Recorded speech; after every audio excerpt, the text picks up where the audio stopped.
Take 4, featuring my dog. Okay, so chapter 11, Brady.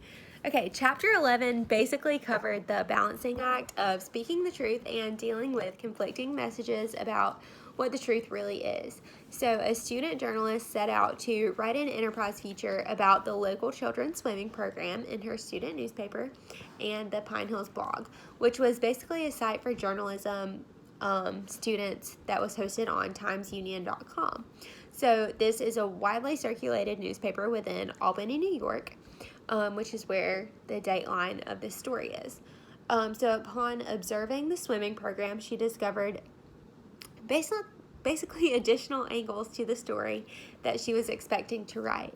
So, Becky W., don't know how to pronounce her last name, so we're going to call her Becky W., faced a dilemma of how to present a fair story on this program despite what she got an insight on, and how to do that without causing a bad reputation for the program.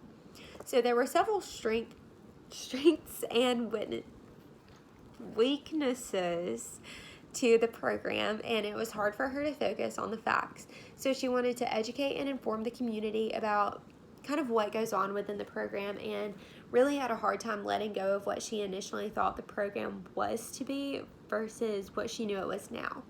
So after consulting with a few different people and deciding that bad-mouthing all of the negativity of the program wouldn't really benefit anyone in this situation, she wrote a very neutral and factual story to be published in the student newspaper and online. So within the next couple of days after Becky W.'s story on the children's swimming program was posted, there were comments that made some very validating points that brought in new perspective towards the program and the story that she had written. So the first one made a financial and educational point about where the children's learning time was going during this program and whether or not the investment was even worth the time.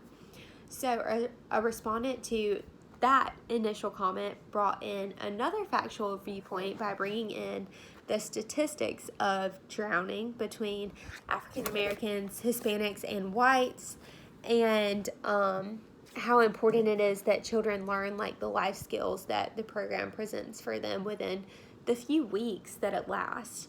So I think that Becky W. did a really good job in neutralizing what could have been a very negative story and presenting the facts. And I think that this really allowed the readers to really decide how they felt about the program on their own without overwhelming them with emotion and derogatory comments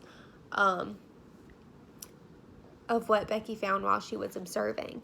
So while looking through the thinking it through section after this chapter, it mentions how some journalists kind of ignore or fail to think of the repercussions that their stories and comments could bring up. So I really believe that I would have tried to remain neutral on the story, especially after reading the second commenter's perspective on this program.